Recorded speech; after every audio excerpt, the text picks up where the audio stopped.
aktuell ist mal wieder eine neue Art von E-Mails im Umlauf. Und zwar eine Art Erpresser-E-Mail. Ein bisschen der anderen Art. Das gucken wir uns aber gleich an. Ich wollte darüber schon ein Video machen, denn viele von euch haben mir schon geschrieben, hey, schau mal, ich habe diese E-Mail bekommen und was soll ich jetzt eigentlich tun? Das heißt, das geht an sehr, sehr viele Privatpersonen. Und ja, jetzt, heute in meiner Abo-Box habe ich tatsächlich ein Video von Tomari gesehen, was genau dieses Thema behandelt. Tomari kennt ihr vielleicht, das ist ein anderer YouTuber, mit dem habe ich auch schon zweimal oder sowas gemacht und nebenbei immer mal wieder geschrieben. Und er hat tatsächlich jetzt auch sowas bekommen und berichtet darüber auf seinem Zweitkanal. Und ich dachte mir, Mensch, wir haben schon ewig keine Reaction mehr auf dem Kanal gehabt. Es wird mal wieder Zeit für eine. Wenn ihr irgendwie Anmerkungen habt oder sowas, ganz kurz vorweg, dann schreibt ihr mir das unten in die Kommandozeile, also in die Kommentarspalte für die, die neu sind. Und ja, dann, ne, ihr wisst, wie das läuft. So, und wir schauen uns jetzt natürlich das Video an und genau, wollen darauf ein paar Zusatzinfos geben, denn ich habe ganz kurz mal reingeguckt, um was es natürlich geht, um das Thema auch überhaupt zu kennen und dachte mir, Mensch, das ist perfekt einfach.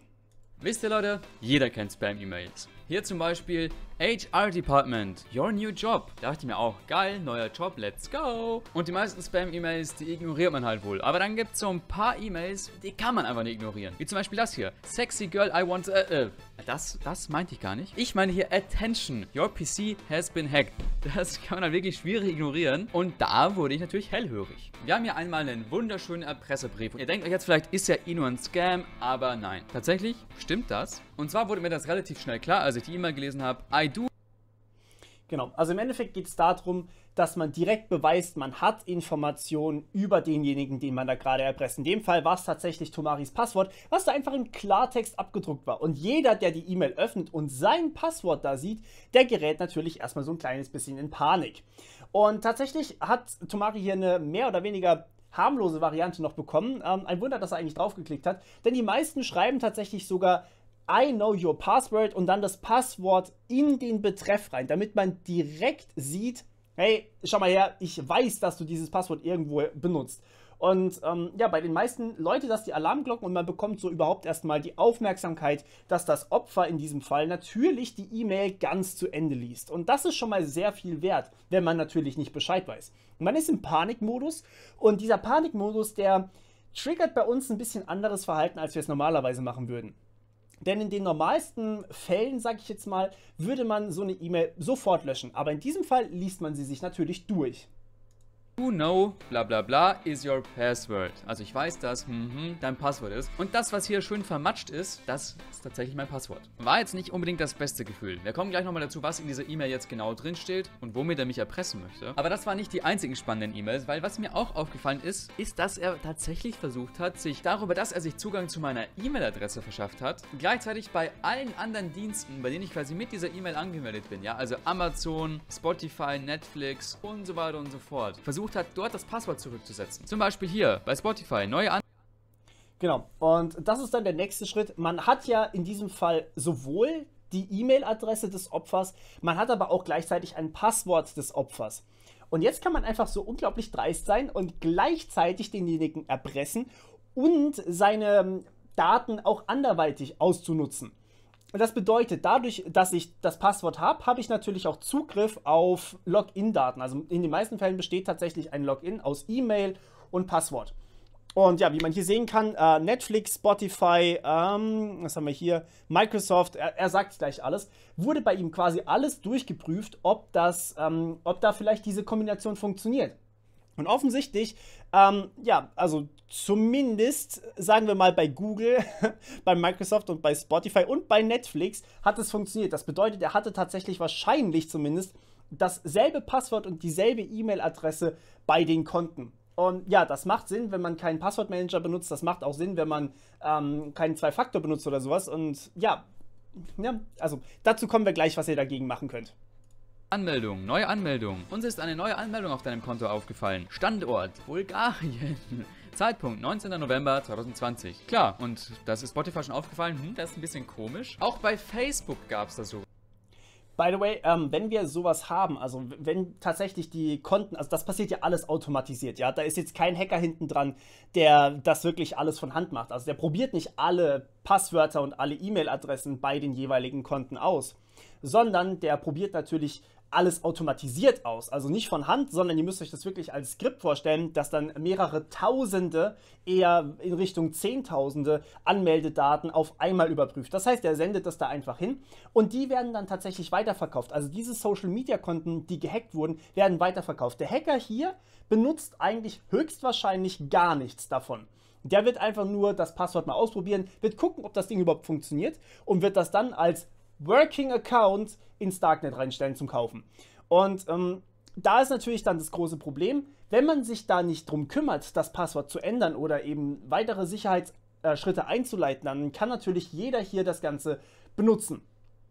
Und was ganz besonders kritisch ist, die Dienste, die jetzt hier nicht gelistet sind, die hat man relativ schnell vergessen. Ich meine, wie viele Dienste kennt ihr, die euch ein Passwort oder eine E-Mail senden, wenn sich jemand Neues bei euch einloggt? Ihr kennt wahrscheinlich Google, ihr kennt Facebook, ihr kennt Spotify, Microsoft und dann war es das wahrscheinlich auch schon. Die wenigsten senden bei jedem neuen Login-Versuch von einem neuen Standort tatsächlich euch eine E-Mail und warnen euch, dass sich jemand Neues aus Bulgarien eingeloggt hat.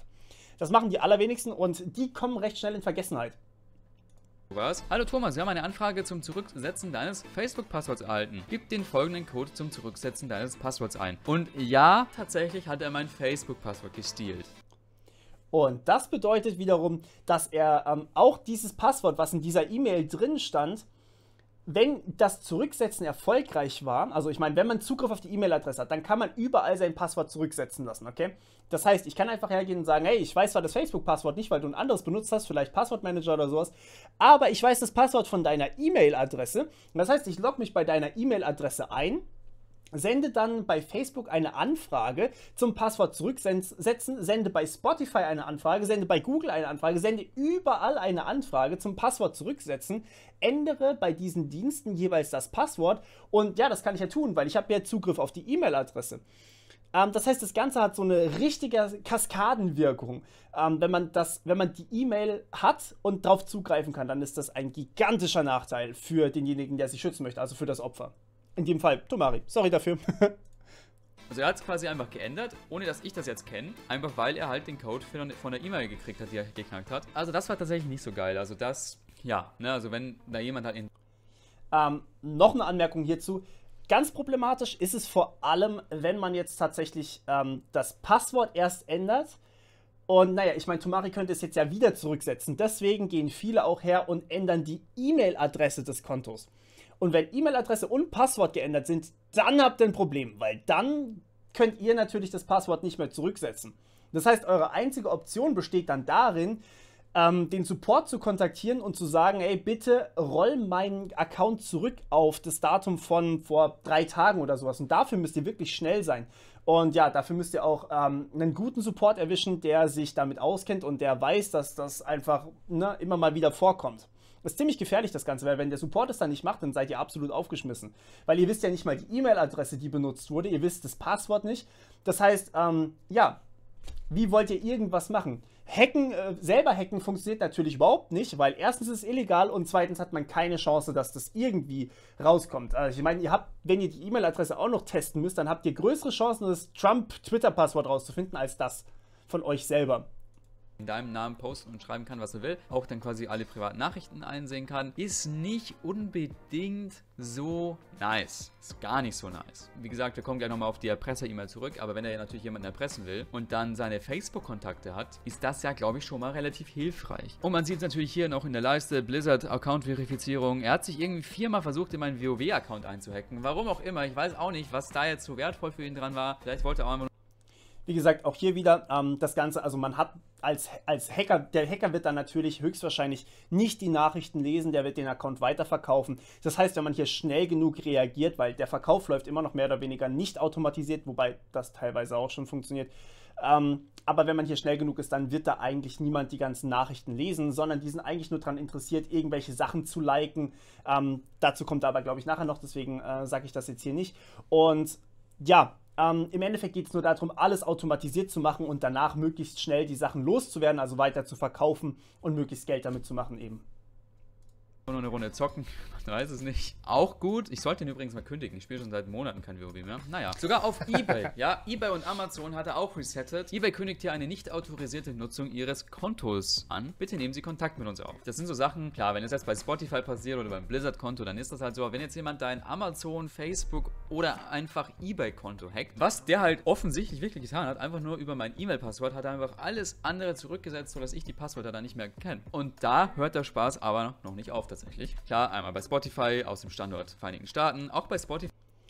Gerade hier, gerade bei Spotify, das sagt er auch gleich noch, glaube ich, weil er hat, also was man hier an der Seite sieht, wir haben hier sehr, sehr, sehr viele Anmeldungen bei Spotify. Also hier Spotify, nee, da nicht. Aber auf jeden Fall mehr Spotify-Anmeldungen als was anderes.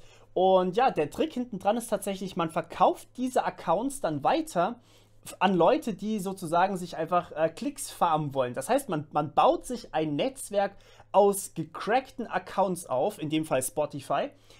Die meisten Nutzer merken das tatsächlich nicht mal, weil die meisten schmeißen so eine E-Mail tatsächlich auch weg, weil sie denken, das war wahrscheinlich ich, und gucken sich das Land nicht mal an. Und tatsächlich, im Hintergrund ist dann ein gigantisches Netzwerk, was Klicks verkauft. Es gibt tatsächlich Netzwerke, die verkaufen Klicks. Das habt ihr wahrscheinlich schon in der Steuerung F-Doku gesehen.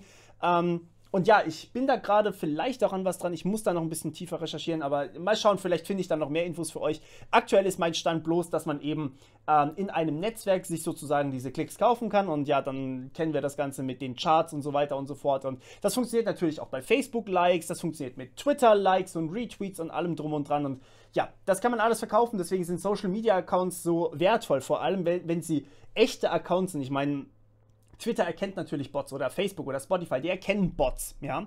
Aber diese Bots werden dann natürlich relativ schnell rausgeschmissen. Das macht YouTube auch. Aber wenn man hier echte Accounts hat, die wirklich gehackt worden sind, die aber eigentlich echte Aktivität aufweisen und vielleicht nur 1 oder 2 Likes mehr haben, hey, dann ist das gefundenes Fressen. Ne? Das erkennt kein Social-Media-Account. Also wie soll Facebook oder Twitter oder YouTube sowas erkennen? Das geht einfach nicht.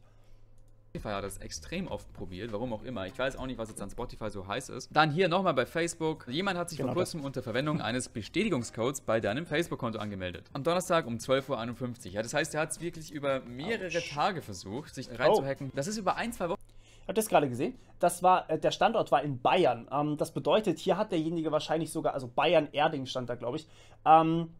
Das bedeutet, derjenige hat höchstwahrscheinlich sogar einen Proxy benutzt. Und der Proxy ist hierbei der Vorteil, dass derjenige, also dass Tomari hier in dem Fall höchstwahrscheinlich oder weniger wahrscheinlich eine E-Mail bekommt, weil sein tatsächlicher Standort könnte durchaus in Bayern sein.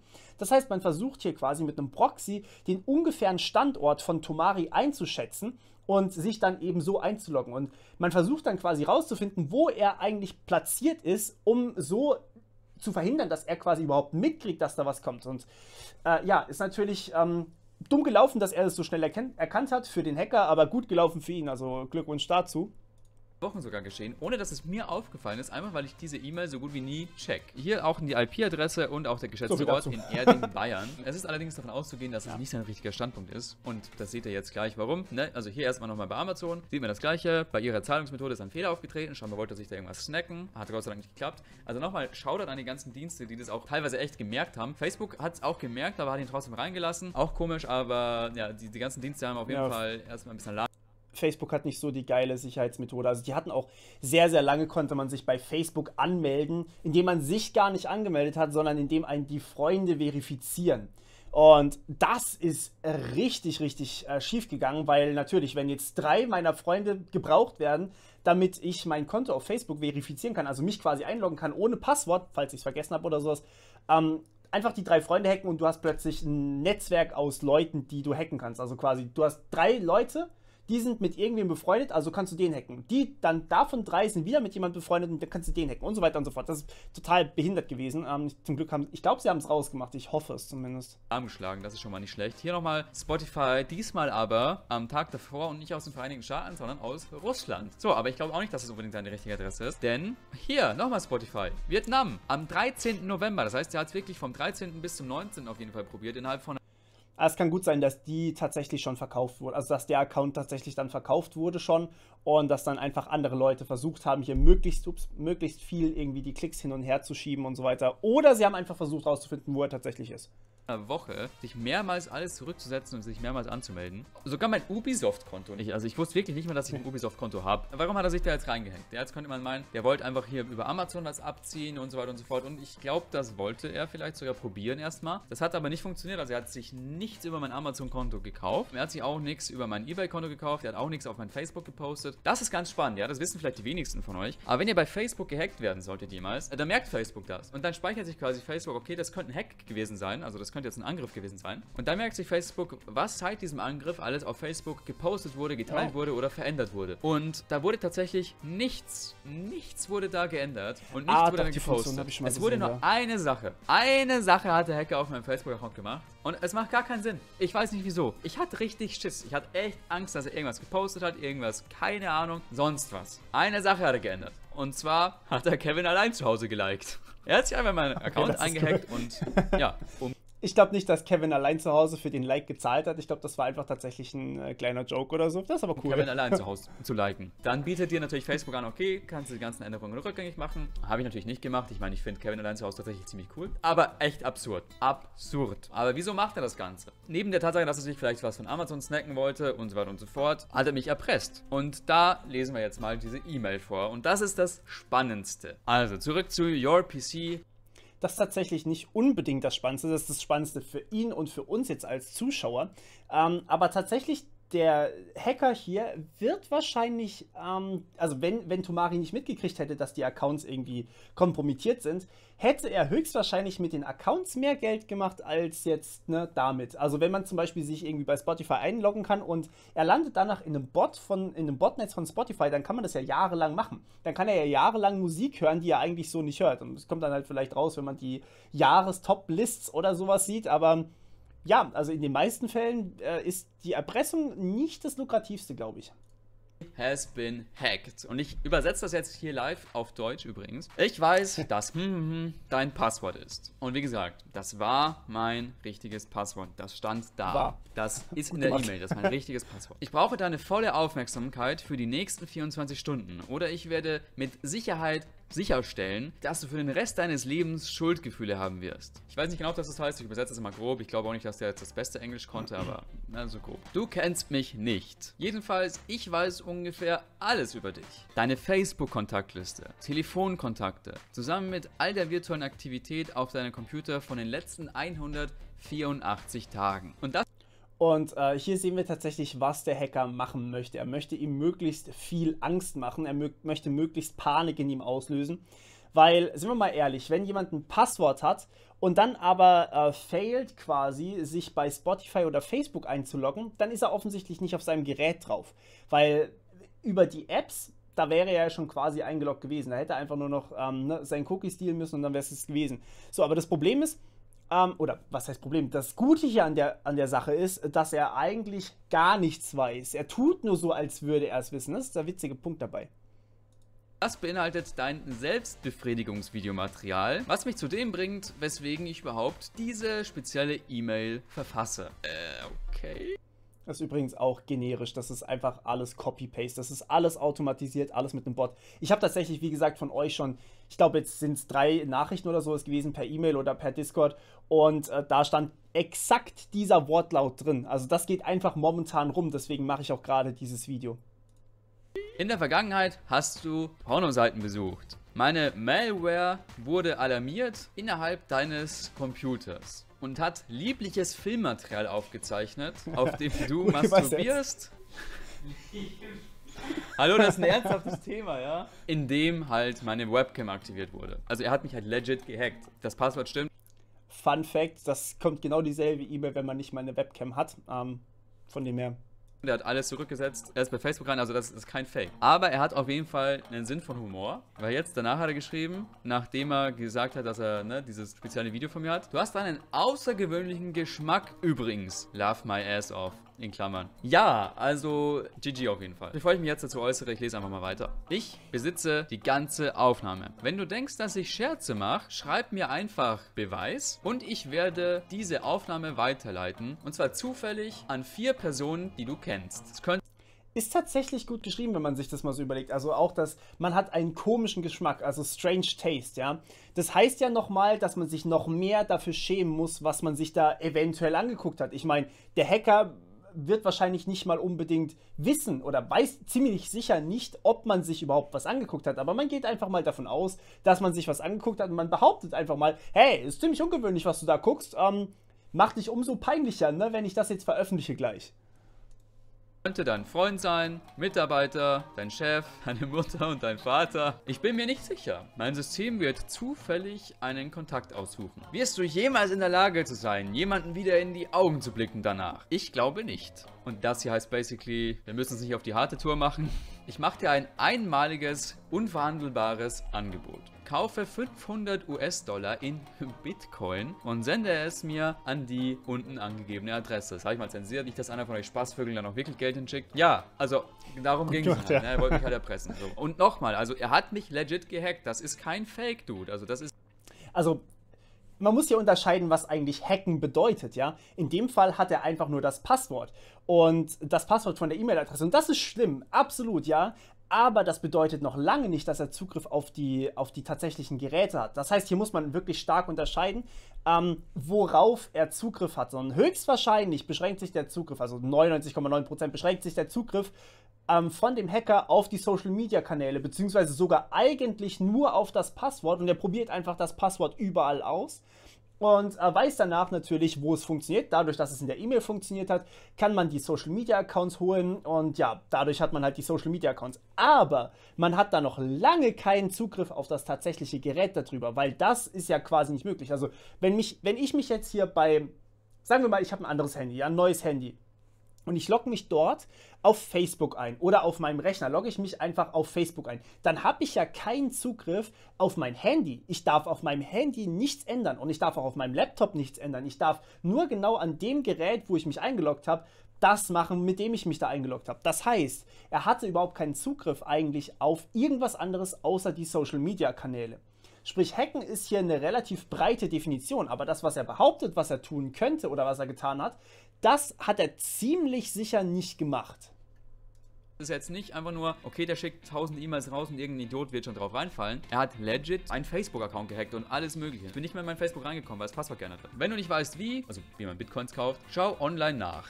Verschwende nicht meine wichtige Zeit, sagt er. Oha, richtiger arroganter Fuchs. Wie gesagt, das passiert eh alles automatisch. Der lässt es laufen und dann, der guckt da nicht mal rein. So, du kannst ihm antworten, der wird da nicht reingucken, da passiert rein gar nichts. Wenn du diese Spende rausschickst, in Klammern, wir nennen es einfach mal so, okay? Genau danach werde ich für immer weggehen und dich niemals wieder kontaktieren. Ich werde alles löschen, was ich über dich habe. You may very well proceed living your ordinary day-to-day life with no concerns. Das heißt, ich kann danach einfach wieder ohne Bedenken weiterleben. Geil.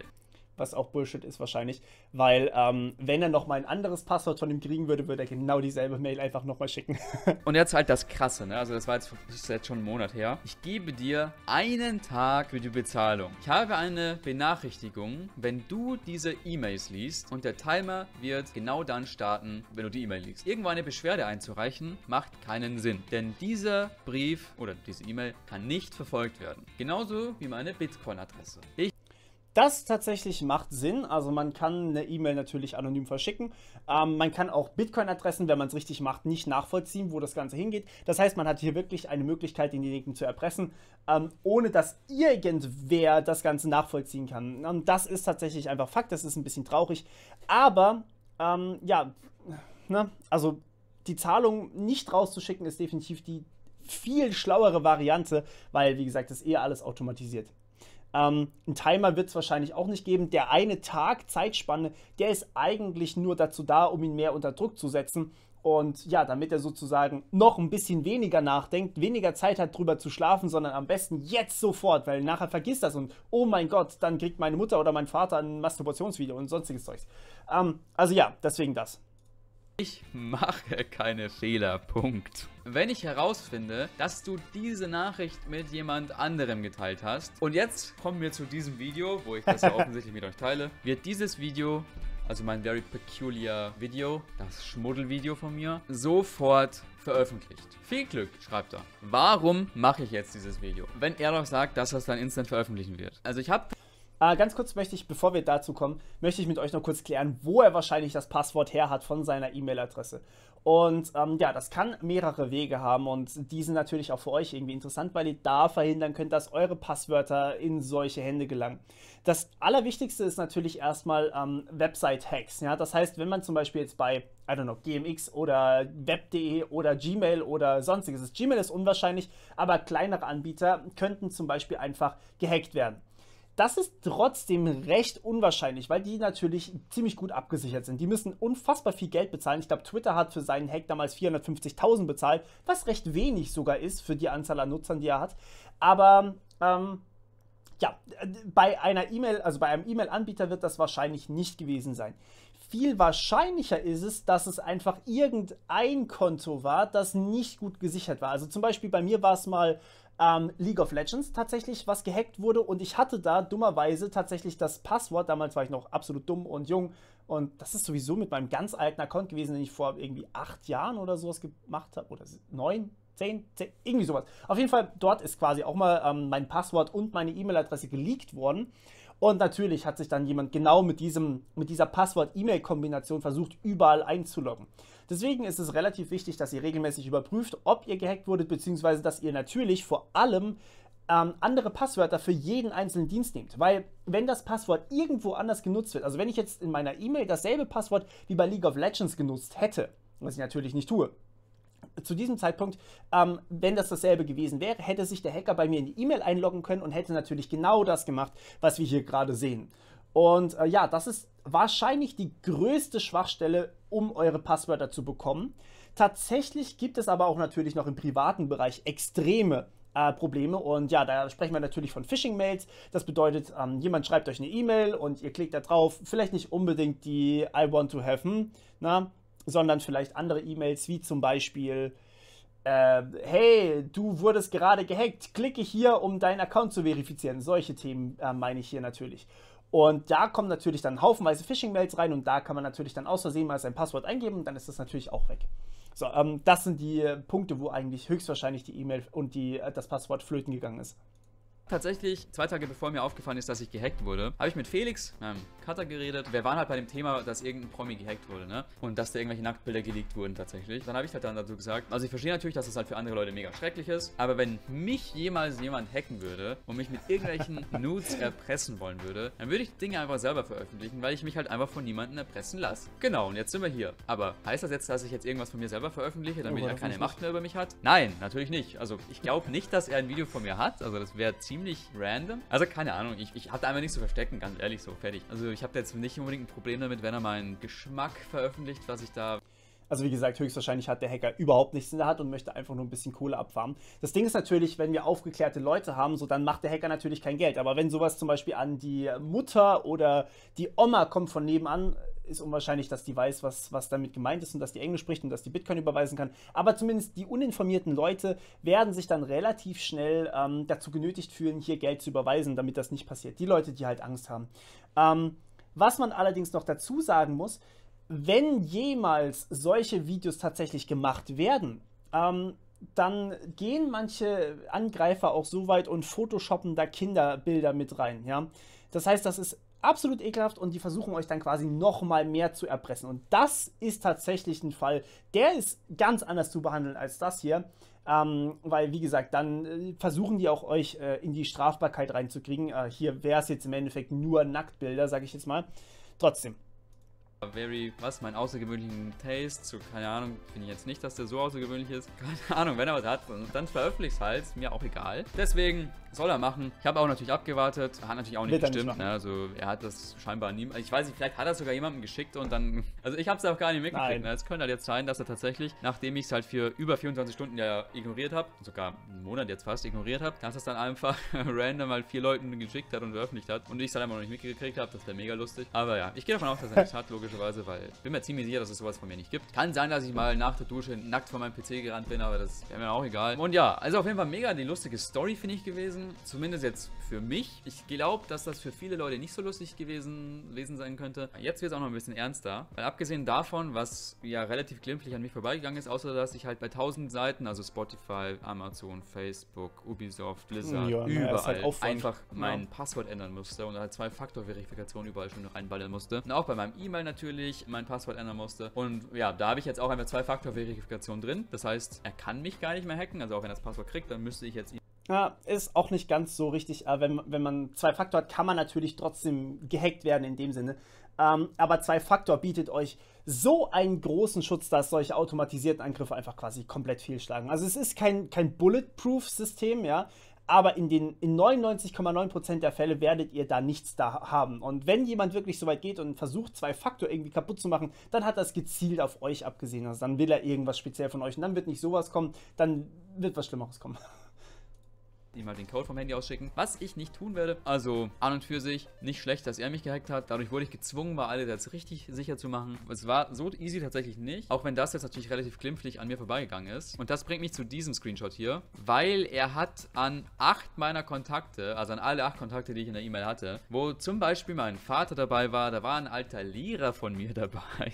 Nochmal zum Kontext, also der hat sich an meinen E-Mail-Account gehackt und dann hat er quasi an diese 8 Personen, die mir sehr lieb sind, diesen Link hier, der jetzt hier zensiert ist, geschickt. Worauf man was im Endeffekt wiederum Phishing wäre, wodurch, also ich meine, Tomari wird ja natürlich bei den Leuten nicht als bösartiger Spam-Kontakt drin sein, sondern man bekommt dann natürlich genau diesen Link und ja, man landet nicht im Spam-Ordner, das ist natürlich ein riesiger Vorteil für jemanden, der Social Engineering machen möchte.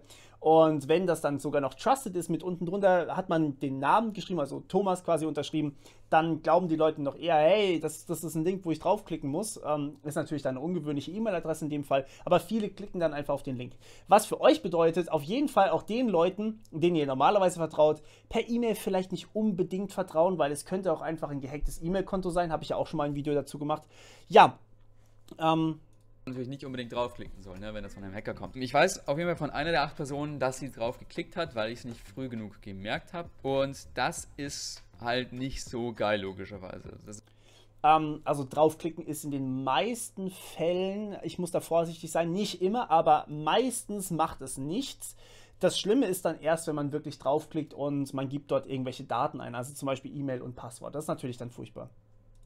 Das ist jetzt nicht das beste Gefühl, wenn man irgendwie indirekt vielleicht dafür verantwortlich ist, dass halt 8 Leute auch gehackt werden. Auch wenn es jetzt nicht meine Schuld ist, ich meine, ich wurde gehackt, so klar, das ist dann natürlich die Schuld vom Hacker, aber trotzdem nicht so geil. Ich habe dann auch jedem geschrieben, ja okay, die E-Mail, die ich euch geschickt habe, auf gar keinen Fall öffnen. Ich hoffe, dass da einfach niemand draufgeklickt hat.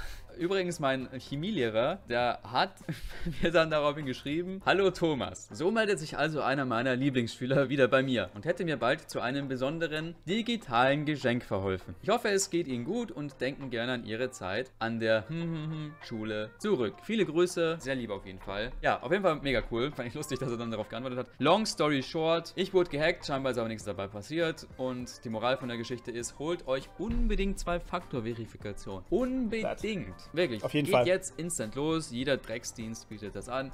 Holt euch einfach überall, wo es halbwegs wichtig ist, 2-Faktor-Verifikation. Nicht was leider echt nicht stimmt, ne? Manche bieten immer noch keinen Zwei-Faktor an, was im Jahre 2020 einfach wirklich traurig ist. An alle, die eine Website betreiben, hier zugucken und keinen Zwei-Faktor anbieten.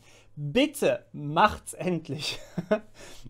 Nee, aber natürlich, Zwei-Faktor ist das Allerbeste, was ihr da machen könnt.